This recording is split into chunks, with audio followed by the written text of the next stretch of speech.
Hello, everybody. I am speaking about me, yes.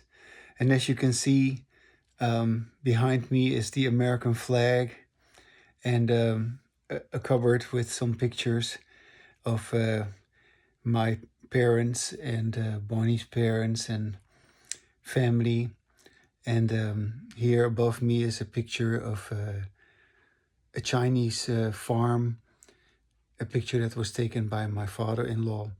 And above there is a brush, a brush that my father-in-law used to clean off the van, and I happened to to to inherit that brush, and and here I am, a person who was born and raised in the Netherlands, and who now is I have been actually for a long time a U.S. citizen, and and I'm here, and this video is about me.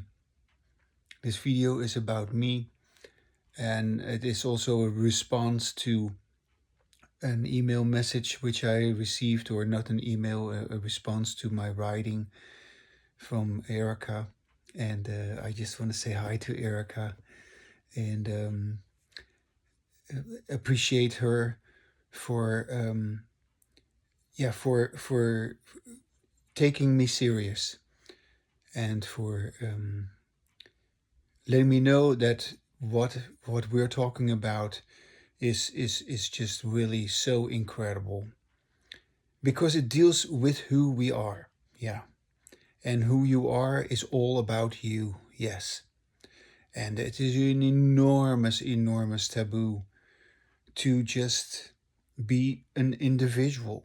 Yeah.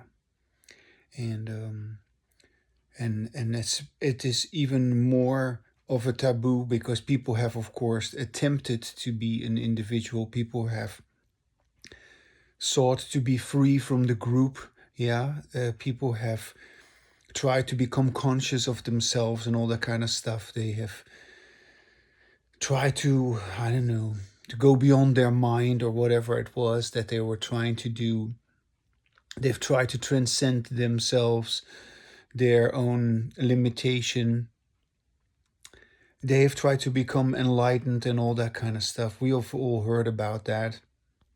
Or they've tried to be humble. They've tried to be sincere. They've tried to be human. Yeah, just human, sensitive, vulnerable, um,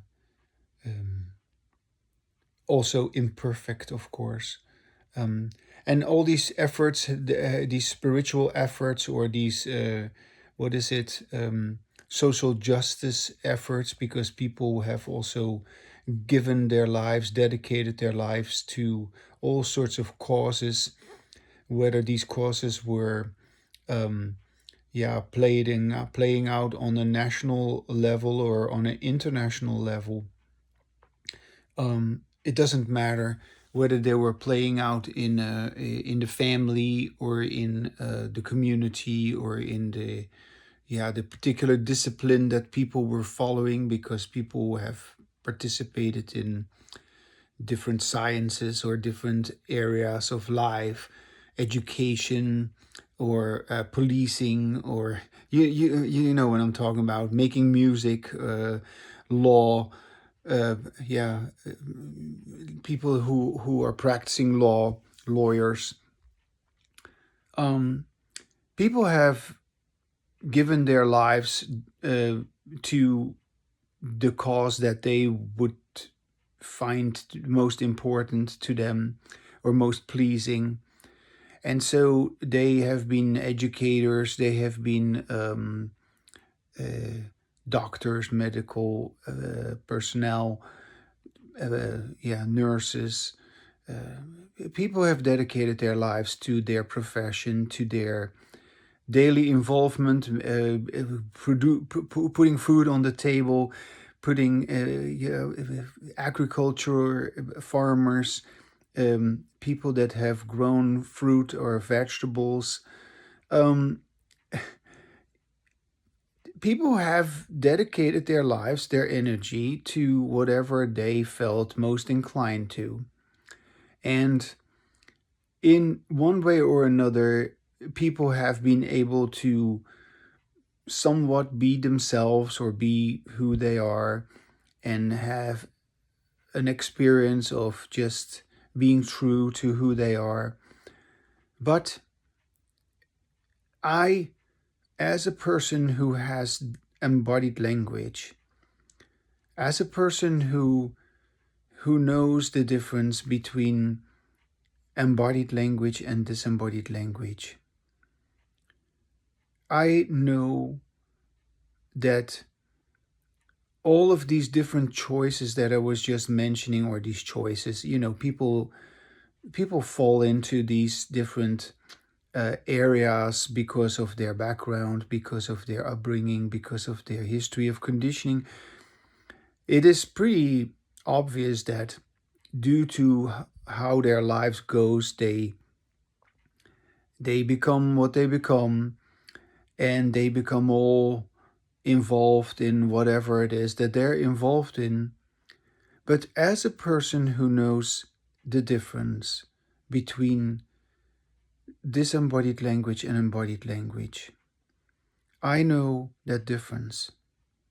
I know the difference between when people do not listen to themselves and when someone listens to himself or herself. Yeah. From what Erica wrote to me, it is clear that she was listening to herself and was saying something about how much of a taboo it is to just be you and to stand alone and to be yourself and to be separate from the group and to be okay with that, to not fight that, to not try to change that because it cannot be changed. All that is going to happen when you are going to listen to yourself and engage in embodied language. In disembodied language, which everybody is involved in, we are all part of some kind of group behavior. We all become part of some kind of a group, professionally, spiritually, nationally, ethnically, culturally. There's so many different ways in which we philosophically or technologically, we are still part of groups and we're still acting out that group behavior. We're either for this cause or we are against this cause. And so we either believe in global warming or we don't. And it's just like any other belief.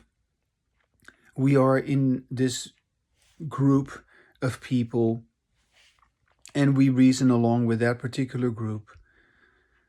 And so when we are going to listen to ourselves like I do and like Erica does,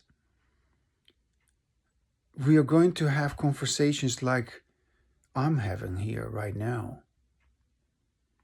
And yeah, of course, we're going to reflect on our history, how we ourselves have come to be who we are. How did I come to be that person who was able to step away from the group?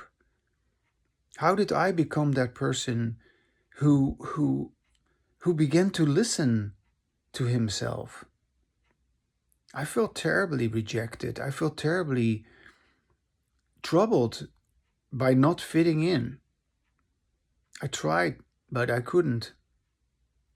And in some ways I did, and then again I didn't. And I was also upset, of course, very often about not feeling accepted, not feeling rewarded like other people were rewarded, or I don't know. I was not, other people were praised, I wasn't. Other people were elevated, I wasn't.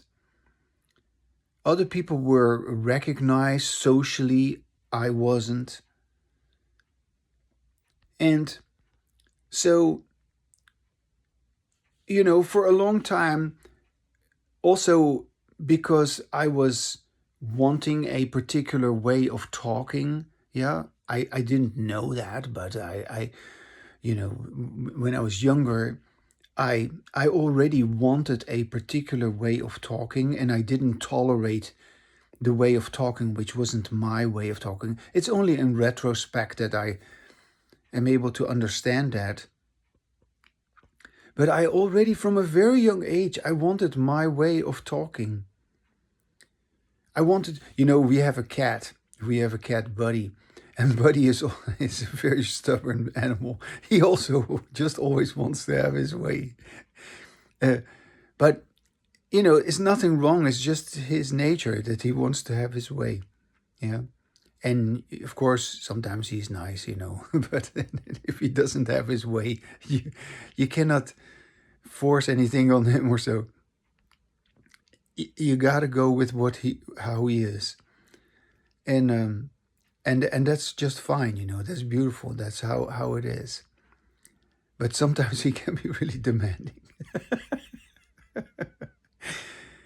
But in any case, going back to me and how I have grown up and how I have somehow from an early age felt the need to have a particular way of talking. And then in the past, of course, I was misunderstanding this and I was still blaming other people, or I don't know, throwing it out there.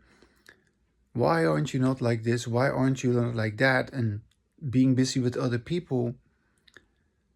And then as I began to listen to myself, the whole perspective changed. I was no longer busy with other people. I was busy with myself, and I stayed with myself.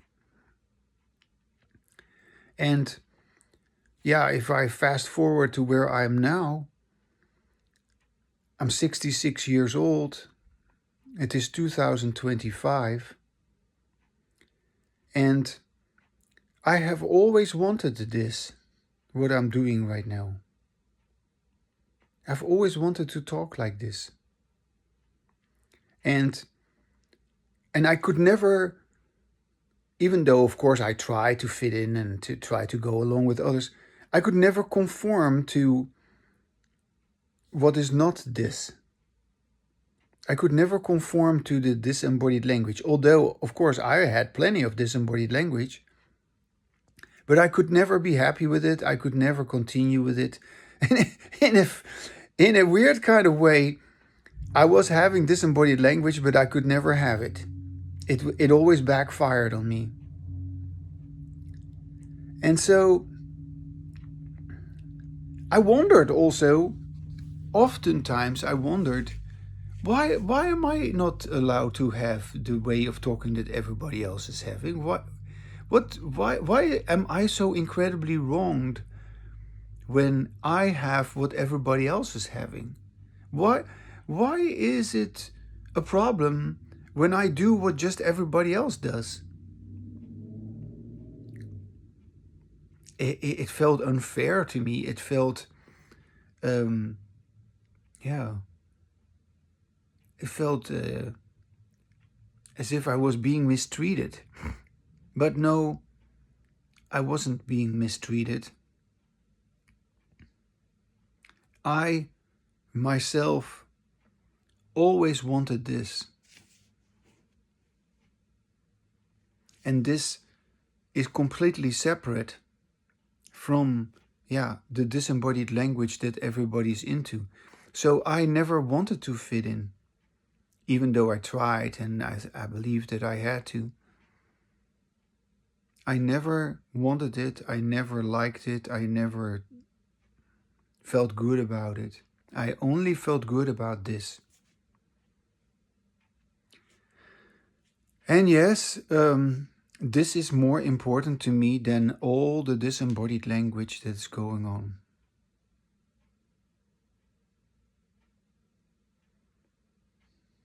And it doesn't matter whether it concerns Trump or whether it is concerning the Dalai Lama or, you know, Osho, or it doesn't matter. It doesn't matter whether it concerns the people who have risen to fame or celebrity status. What matters is that I care about this, and that this is my life. And my life is completely separate from, yeah, you could say I go back again. Of course, I am an American, and of course, I used to be a Dutch person. And of course, my wife is of Chinese origin, and so her family is Chinese, and pretty soon she'll be visiting her mother again, and she'll be coming back with a lot of Chinese food, which I really like. And here is a picture of China above me, and yeah, and there's a picture of my. Here I show you. These are my parents. Yeah, that was when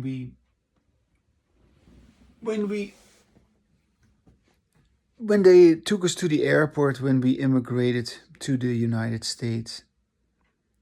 And yeah, I've never been back to the Netherlands after that.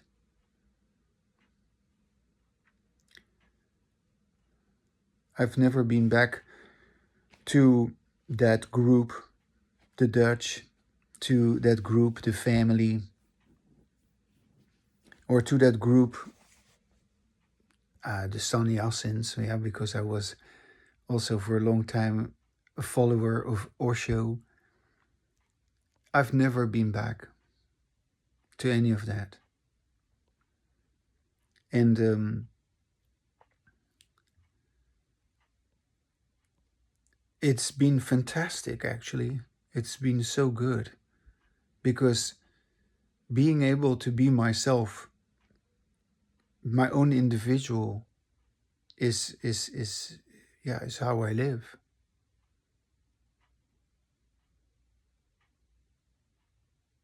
Hmm.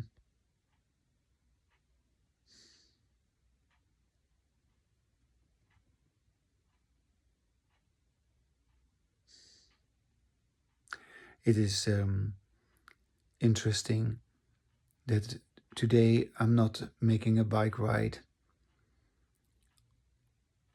I'm just sitting here on my sofa and taking it easy.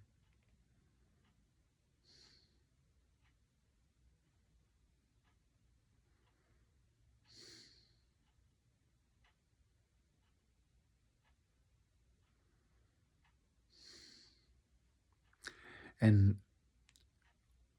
although I have said the things that I apparently wanted to say, I wanted to respond to what Erica had said about, being an individual, that it is about you in disembodied language that everyone is involved in.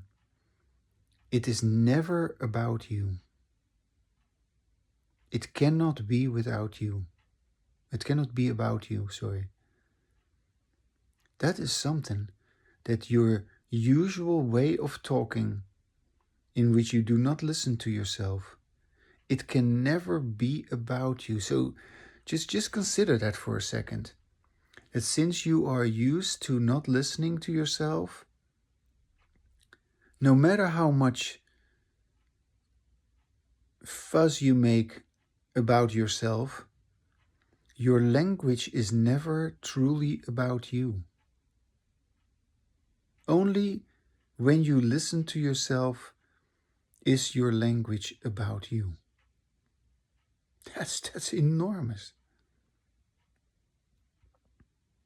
And everybody who has not recognized the difference between disembodied language and embodied language doesn't know that their language is continuously moving away from them, is disconnecting them from themselves. That their language prevents them from being who they are. And Yeah, you know, you can say, oh, there's all kind of problems with your language. Like, I don't know, you have wrong beliefs about this and that. No, this is a basic underlying phenomenon that you are unaware about, that you've never really accepted as oh my gosh, that's really true. You've never acknowledged for yourself that this is why everything is the way it is, but you are used to a way of speaking in which you do not listen to yourself. And therefore, you experience your language as if it is happening to you, as if language is happening to you. Like like you have thoughts. But where do these thoughts come from? No, they just keep on going, supposedly. They just happen. So language is just happening inside your head. You're hearing yourself have a conversation with yourself, so to speak, inwardly. You your your your mind never stops. That's how you experience language. But that is not how one would experience language if one speaks with oneself, if one listens to oneself, if one recognizes that speaking with oneself and listening to oneself is the same. Yeah. When you speak, you listen. Unless you plug up your ears, but even then, you still feel your sound while you speak, even if you put up, yeah, you cannot hear yourself. Yeah. So speaking and listening go hand in hand. And yeah, the only reason why you don't adhere to that, or why you don't rely on that, is because you are used to producing a sound. That's another big one. In disembodied language, you are producing a sound. Yeah, you don't want to hear it. You don't want to hear the sound that you're always making. This is so bizarre. And as you stop doing that, as you stop producing that sound which you don't want to make, and as you begin to make the sound that you like to hear, yeah, the sound that you naturally listen to, because it is a nice sound to listen to, you realize, like, it's not only that I was speaking with a sound which I didn't like to hear. No, it's also that I have been saying all kinds of things that has nothing to do with me. I've been saying all these things. I've been talking about all these things. I've been using my language about this and that topic, but it was never about me. In disembodied language, you have had all your hissy fits, you have had all your upsets, you have had all your stress, you have all your frustrations and all your conflicts. You've had all your trouble and all your endless drama. And yet, it was never about you. So strange to recognize that.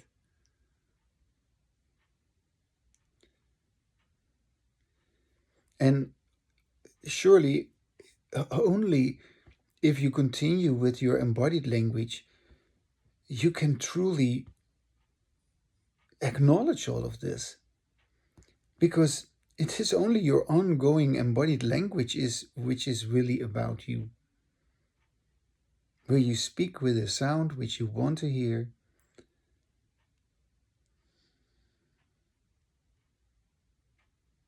And yeah, that is the sound of your that's the sound of your language enlightenment.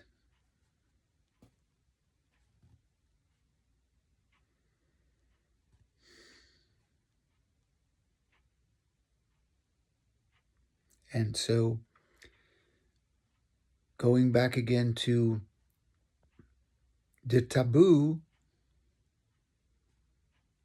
of being yourself, stepping away from the group,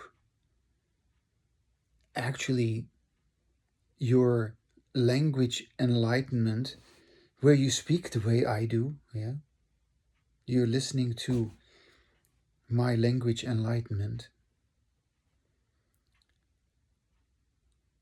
Who out there is having their language enlightenment? Who's able to even talk about language enlightenment?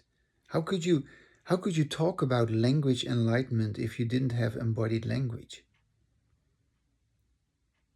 How could anyone talk about language enlightenment without noticing the difference between disembodied language and embodied language?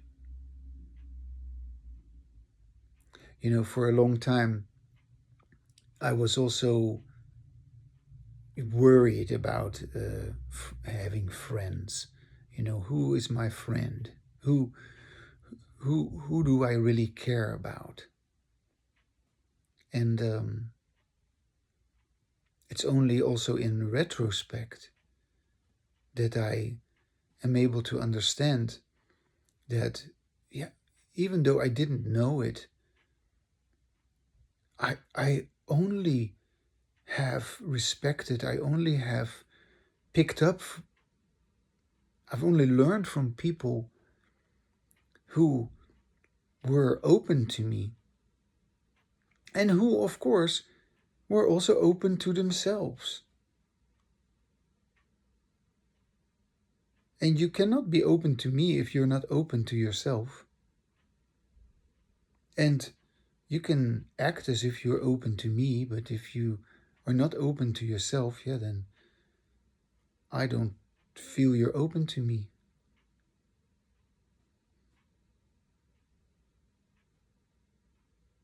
And I've always, rejected anybody. You know, when I came to the United States, it was still a big ordeal for me because my family situation was such that I was troubled about my family, and I still wanted to somehow have embodied language with them. I was still hoping to one day have that with them. And now recently my father died, and there's another major event in my life signifying that it is never going to happen. But in any case, I wanted that for a long time, to still have that, what I have now, right? I wanted to have that with my family. Well, but of course I couldn't because they were not doing what I was doing. And I just kept being frustrated about things that have happened and things that kept on happening. And at some point, my own, that was during my studies, I was studying psychology, and I felt such a turmoil because of my family. And I myself, although I am married, I did not create a family to sort of just avoid this whole situation. I don't know. I just felt like if I would create a family, it would just only complicate things. I had to figure myself out and have room for that, space for that, and time for that. So in any case, or early on in my relationship with my lovely wife Bonnie, I I told her, I said, no, I don't want to have a family, and if that's what you want, then yeah, then maybe then we must go our own way. But she knows she was okay with me not wanting to have a family. And she said, no, it's fine. And here we are, so many years later, and I'm so happy and grateful to her that we are having such a wonderful relationship in which I can be like this.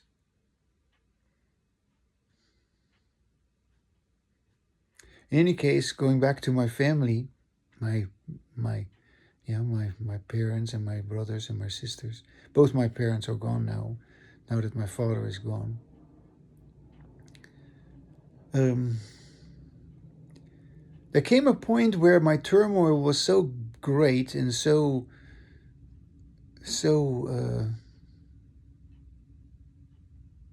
I was feeling so troubled by my own family.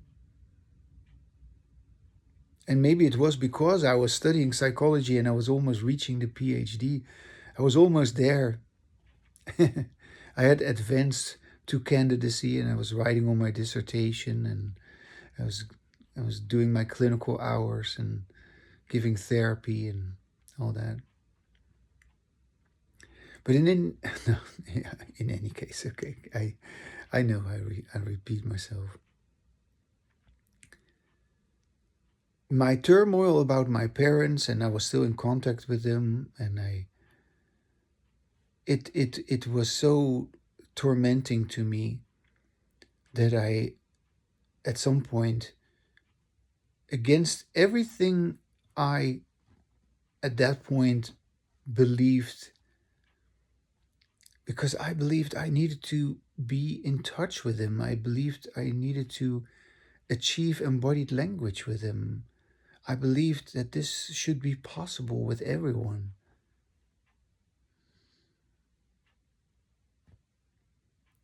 I I had to admit to myself, after all these years of drama and trauma, I had to say to myself, no, I have to stop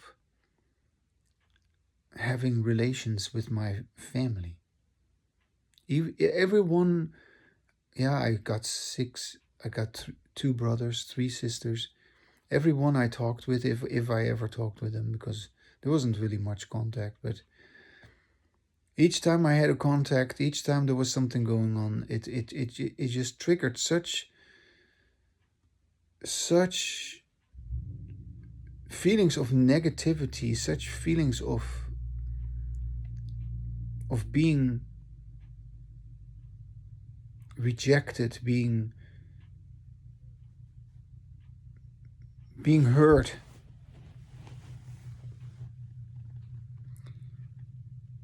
And I I said to myself, is it true then that I have to reject them? And the moment I said that, I just knew the answer. And I just didn't want to hear what I already knew was true. That I had to reject my own family.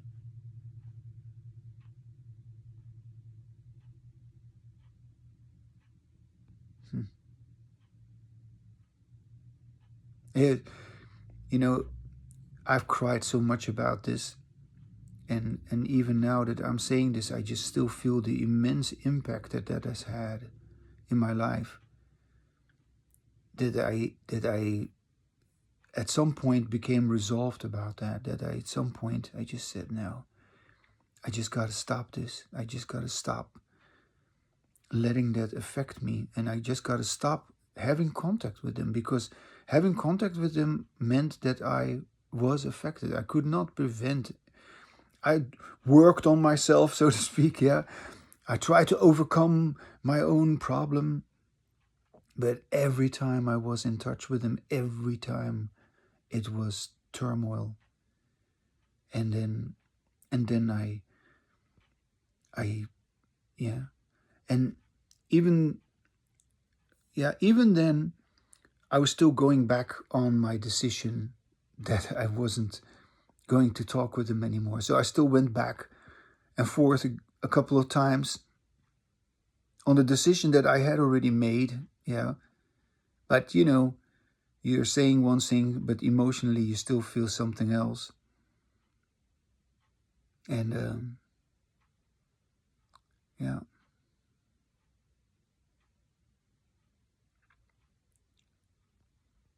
Hmm.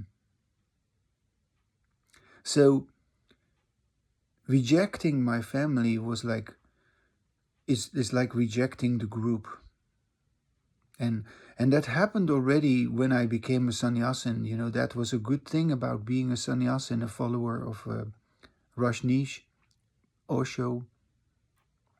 At that time we were wearing orange clothes, and that was also a way of stepping away from my family, but it was not the same as this, because even though I was wearing these clothes and even though I was doing all these things which are so different from everybody else, I was still emotionally attached to my family, and in some ways you could say, of course, I still am, but I now have a fuller understanding of how impactful it is to be just you, and to also not crave from anyone that approval or that that acceptance. Because I was teaching psychology for so long, and I was, of course, all these years still trying to let people know about embodied language, and I all gave up on all of that. And why was that? Well, I didn't want to be busy with others. I didn't want to create a group. I never wanted to. If you're going to be having embodied language, you're not going to be part of a group. Yeah. If you, even though Osho says, that you're not part of a group, well, you were definitely part of a group as a sannyasin, of course. Yeah. But when you are going to have embodied language, no, there is no such thing as a group. You are truly transcending all group behavior when you come to your own embodied language. And this is also why I was never really interested in, or I've tried to be interested in different people, different areas, but I could never go along with them long enough, because at some point it was just very clear I wanted this. I always wanted this, and I had to go on with this, and I couldn't go on with this if I wouldn't have left them behind. So there is a lot that we are going to leave behind once we have embodied language. And certain things, they stay. Yeah, like this picture here, it stays. And this American flag, yeah, my American nationality and me being a proud American, that stays. And there's a reason for that, because it fits with who I am. And these memories over there, yeah, they are in that cupboard, and I occasionally look at them, and I feel grateful. I feel grateful for what I got from my parents and from my family. I'm not resentful. I'm not upset about it, or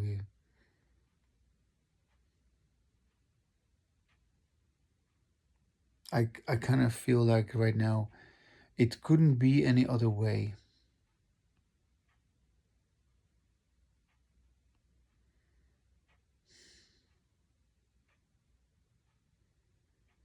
And in a little while, I'll sing another song, and then you can hear also this particular song is a bluegrass song that also fits with me.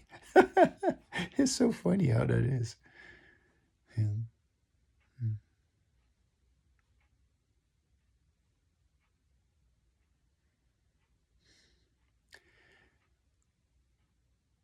In conclusion, you're looking at me, you're hearing me, and you are experiencing me. Yeah, because yeah, because you're paying attention, I assume. And if you sort of apply that to yourself,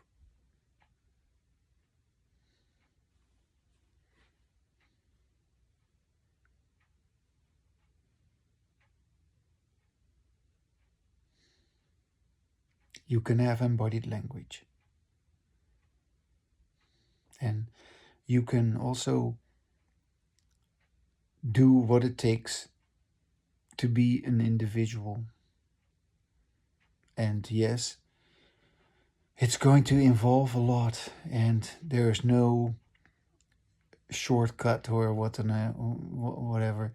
Yeah, there's nothing can be avoided. You will have to do what it takes to be an individual. And what people have done hasn't worked. It didn't. It didn't produce embodied language. It didn't give them the clarity that I have about the difference between disembodied language and embodied language. It didn't. It couldn't.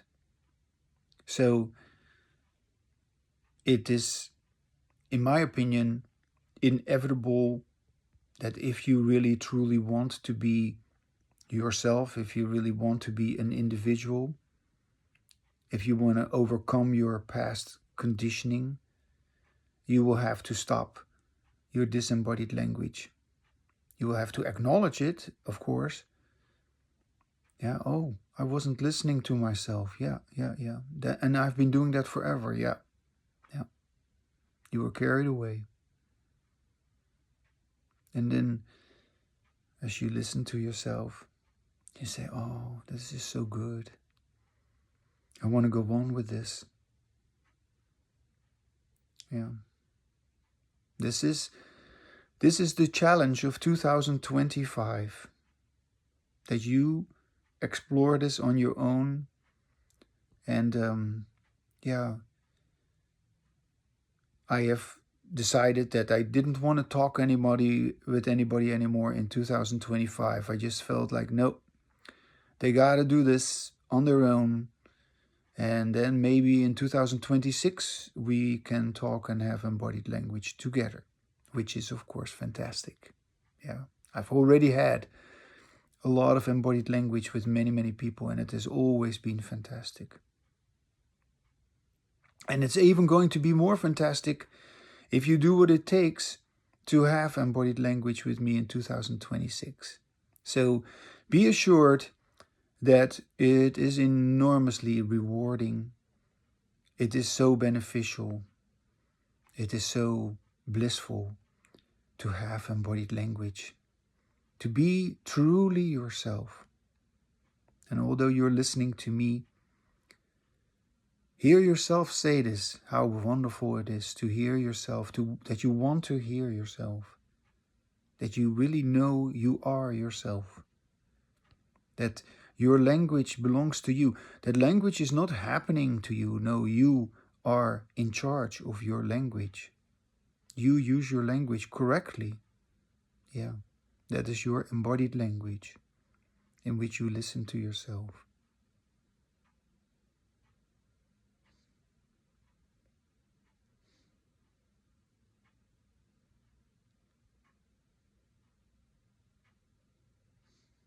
You can't make this up.